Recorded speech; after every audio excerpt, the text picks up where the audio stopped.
I want you to notice the stitch pattern, all right? The stitch pattern has got this receiving diamond shape in the center.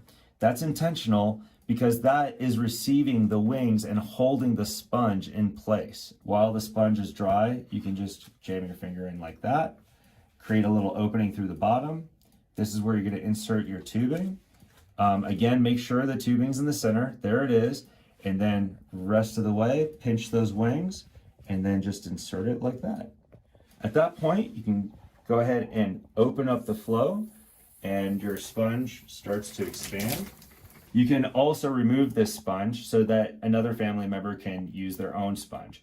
The way to remove this sponge is really simple. Just pinch the tube by pressing on the logo. You can feel the tube there. And I want you to pinch it with 2 fingers and then pull this string so that the tubing right here is sliding between your thumb and your finger.